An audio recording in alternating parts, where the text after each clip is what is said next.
Hi there guys, it's Tim from Advanced In Car Technologies. We've got the latest review for the newest BlackVue model out there. Due to the success of our last BlackVue video, the DR500, which has now got nearly 16,000 views, which is incredible, we have been sent the new camera by Pittasoft to do exactly the same thing again, to go over the product, to review it, to get some footage and to see how it works. So here it is, it's arrived today. I haven't opened it yet because I wanted to do it all on camera, so let's go straight in. So this has been, we've been waiting for this sort of package to come out for a while now. It's a front-facing and a rear-facing camera, which is it's taken quite a while to rear its head, but I'm sure we're going to love it. So let's get it open. Nicely packaged. Right. So here we go. Let's pull the box out, and here it is. So, like before, it's a nice looking box. Like they seem to be doing, like I said before, is the kind of like the Apple style boxes where it's all nice and white. Because this is a really new camera, it is a Korean box, but that doesn't really matter for the purposes of this review. It's just because we wanted it really quick. They didn't have the full English packaging out yet. So yeah, this is it. So let's open her up. Okay, so we've got the main front camera, which looks pretty similar to the DR500 that we all know and love.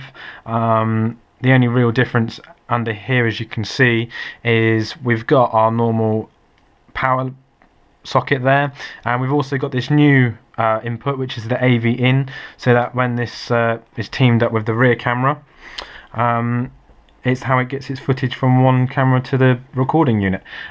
So yeah, there's not really much to say about this one, apart from that they've changed the some of the features around, but we'll go into detail on those in a bit more later on.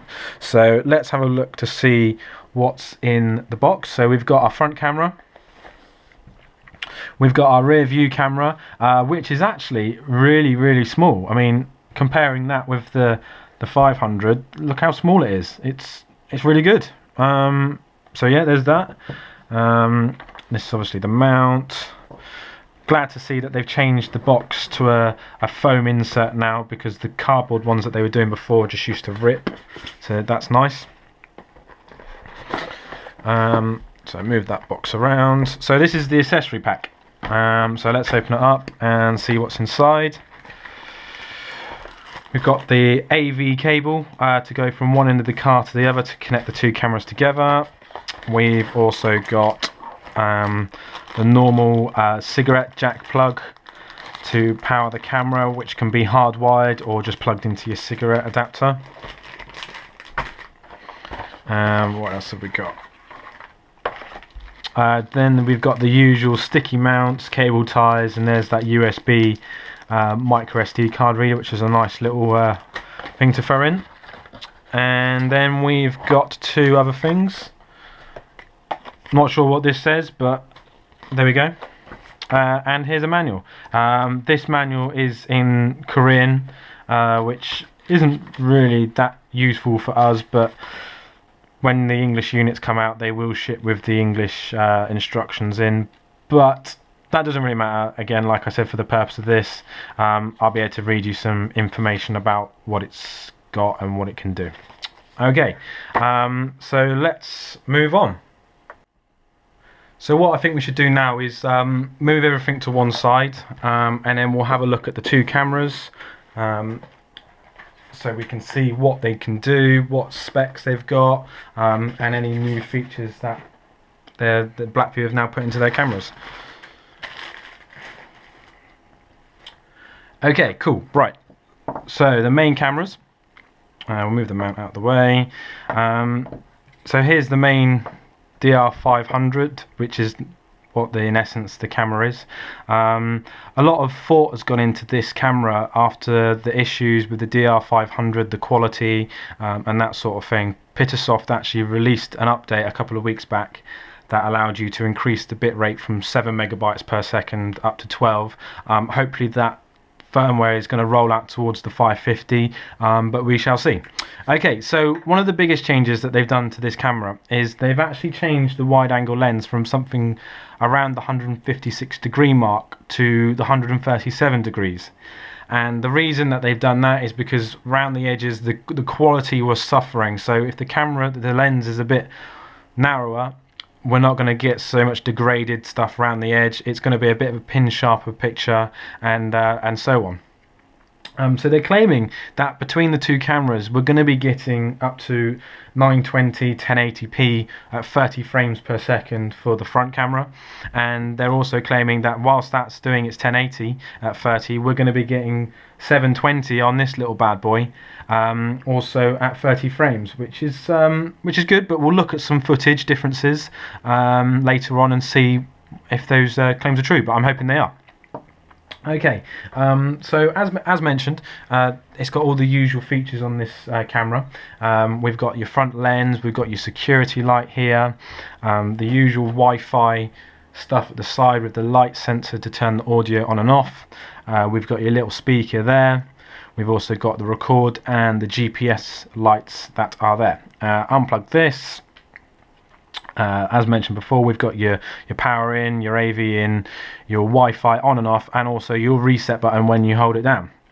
So let's check out the memory card. So they're still shipping these cameras with their own brand of 16 gigabyte micro SD class 10 cards.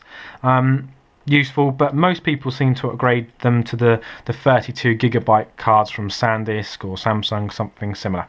Okay, so as before, there's nothing really new with this apart from the wide angle lens. So let's have a look at the rear one. Let's just plug that back in. Okay, right, so this is the rear camera. It's very new. I haven't looked at it before. It doesn't appear that it can come out of its little holder, which isn't a big deal. So let's have a look. Let's take this sticky bit off here. It's nice small design. It's got its vented holes there, which is good because we don't really know what the heat's going to be like on this camera. The 500s did get a little bit warm, but hopefully they've sorted it. So we've got the security LED here, which I assume in the settings it can be turned off, and it pulls its power from the AV in cable and also transmits its footage through that. The camera lens looks pretty cool. They're claiming that they've got both Sony CMOS lenses in both of the cameras, which should hopefully mean that we're going to get some really nice footage coming out of them. So let's have a look what we've got.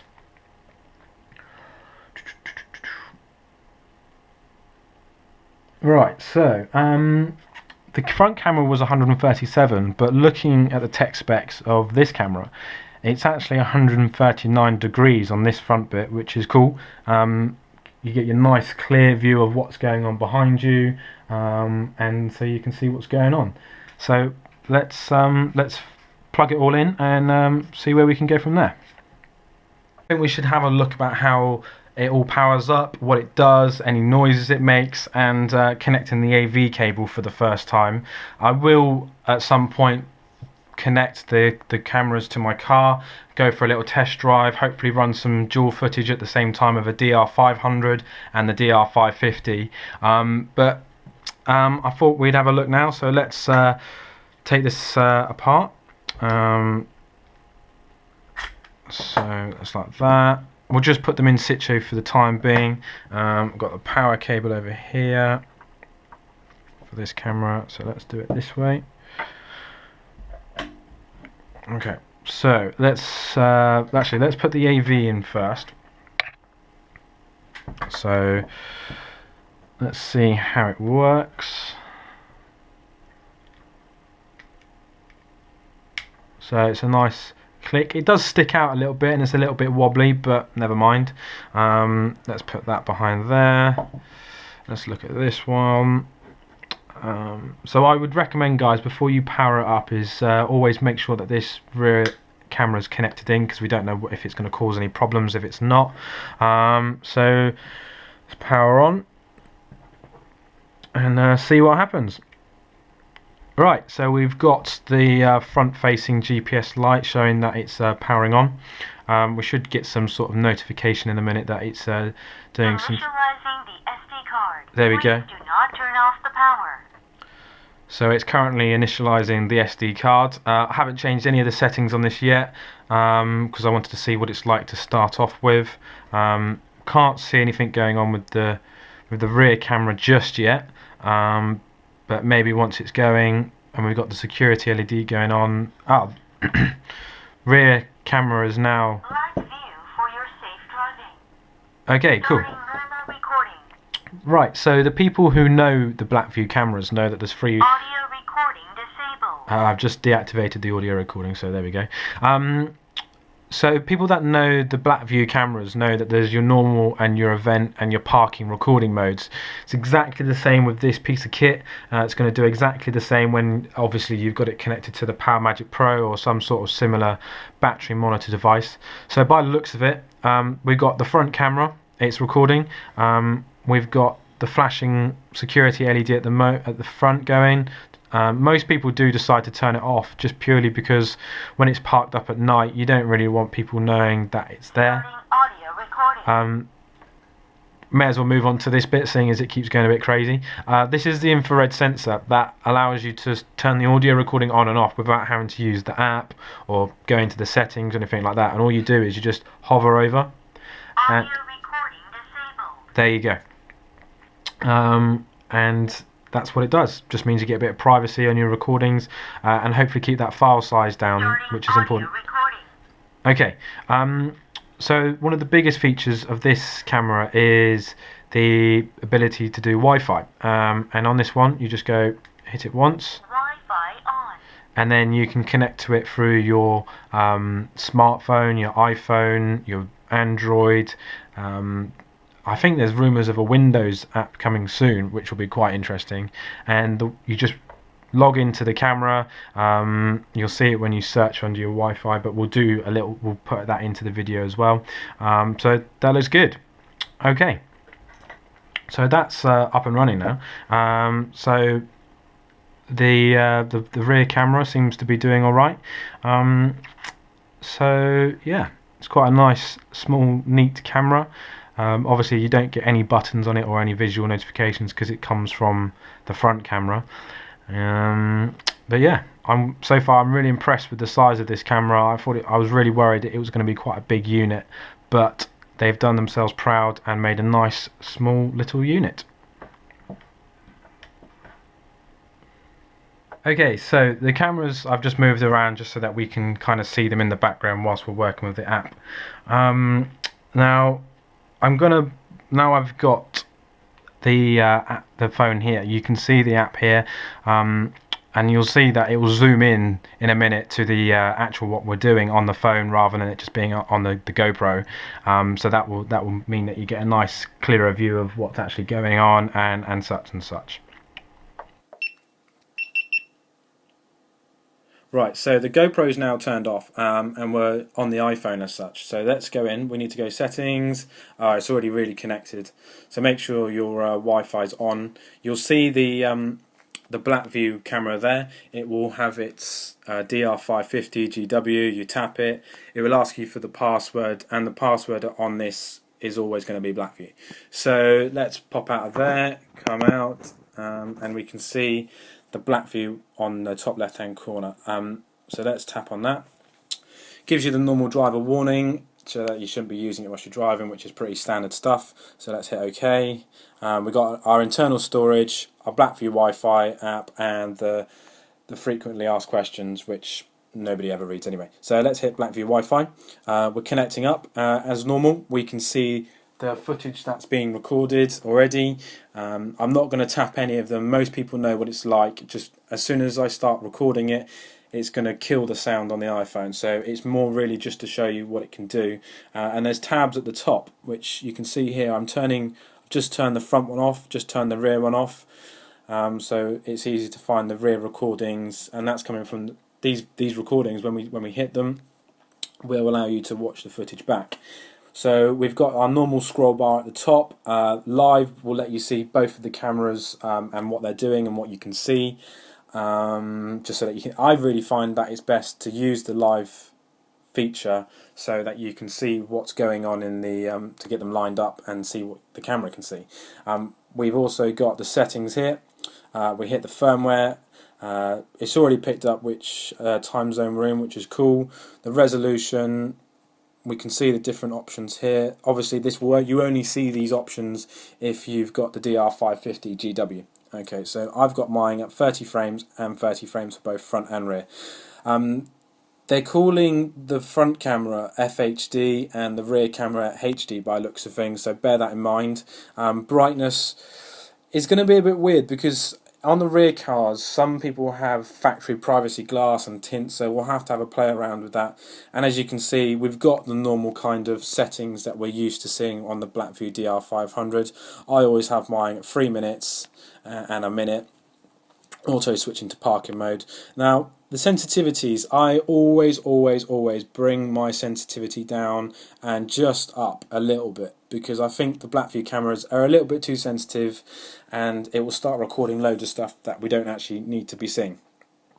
So that's normal. I always keep these ones quite high, the part motion sensitivity as it were, but the motion detection stuff I always bring quite far down. By the looks of it, I was playing with the wrong one then, but never mind. Recording status LED, I always turn these off. I don't want them flashing around because it's just going to bring attention to the camera, especially when you're in parked up mode. Don't really have these on, but we'll keep them on for the time being. Turn it down a little bit, otherwise you're going to be deafened. And they always recommend that when you have your DR500 is rename it and put a new password in, just in case someone gains access to it. The likelihood of that happening is going to be pretty slim, but it's always best to be safe and sorry. So we save and upload. Uploading. It will say that you need to restart the camera for those settings to be changed, which is fair enough. So restart BlackVue for changes to take effect. Okay. So yeah. So these are we can filter them by normal, event and parking on the rear. So there's your normal, there's your events for the rear, and there's your parked up mode. The front, so turn the rear off. We've got your normals there, we've got your events here, and we've got your parks here. Now the way you get the footage off is you touch, you hold. Parking mode enabled. Oh, that's the camera just going to sleep there. Is copy to internal. I'm not going to do it yet because the Wi-Fi for some reason always takes a little bit of time to download it, but anybody who's had the 500 or thinking of getting the 500 will probably have seen our previous video on the DR500 and how the app works and how you download stuff, so check it out. Link will be in the description, and that will help you out a little bit. So yeah, that's pretty much it in terms of the 550. Nothing really much to write home about, just does what it says on the tin. So yeah. So since we've been talking about how the BlackVue front and rear integrates with the iPhone, the cameras have themselves been on for a few minutes now, and this is another thing I wanted to see, is to see how warm they get.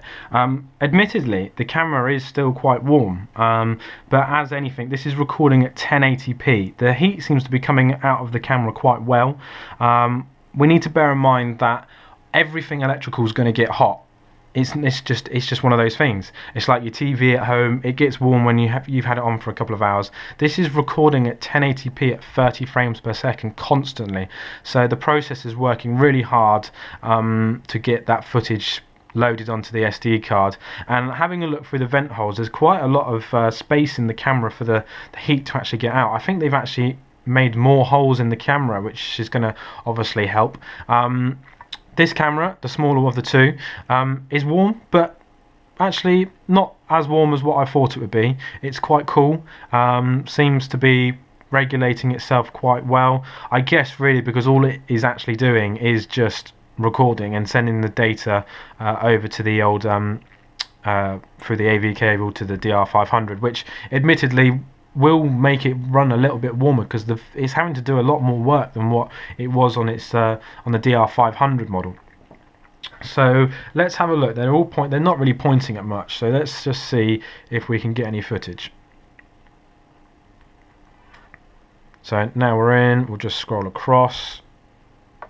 Right, so let's just have a look. Let's just see if the settings were connected. DR500, yeah. Come out. Go into the app. Do not watch. I'm hoping this is coming out alright on the GoPro footage, by the way. I will bang up the screen recording of the cameras whilst onto the side, so you can see that in a little window, which should be there now. BlackVue Wi-Fi. Let's have a look. Let's turn all these off, get them off, go into live. So this is a live recording, and always remember, if you're watching a live recording of a camera, the frame rate is going to drop because it's having to share between the two cameras. So I think, yeah, this is the front camera where you can see my hand. Okay, so let's just flick over to the other camera. There we go. Looks good. Not really a lot going on that one, but there we can see the time's going fine. There's my hand. So yeah, so the front's recording over here, and we can see my hand just over here really. Let's use the GoPro remote actually. So there's the GoPro remote recording on the rear view camera, and we can flick it over to here. There we go. So you can see the camera in the background, and we'll flick it over again just so you can see it. There we go, looks good. The next real test is just to put it into a car really, see what we do, and we can go from there. I'm hoping the quality is going to be a little bit better in the car. It probably is struggling a little bit just because I am doing a live preview on the camera as well as the on its recording, so don't bear that any attention to that. So yeah, the next stage is to get this in the car. We'll do that pretty much now, so we'll link in quite nicely. Okay, bye. Okay, so I've come into the car just to show you it installed. I haven't fully installed it yet, it's just got a cable running across, but I'm in an Audi A3, and for the rear view screen it's actually looking pretty good. It's not taking up too much of the rear end screen, which is nice. It's quite small. It's not really getting in my way when I'm looking in the rear view mirror either, which is quite cool. So yeah, I think it's a good little camera. Okay, so this is how I've positioned it into the front of my Audi A3. AV cable, and obviously I've hardwired the power cable in because it's just using the same amount of power lead as the DR500, which is pretty cool, means no real having to mess about.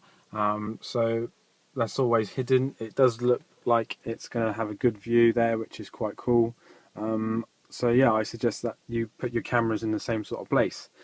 So yeah, really thanks for watching the review. I hope you've enjoyed it. I hope you've learned something. The cameras will be available probably from middle to the end of September of this year.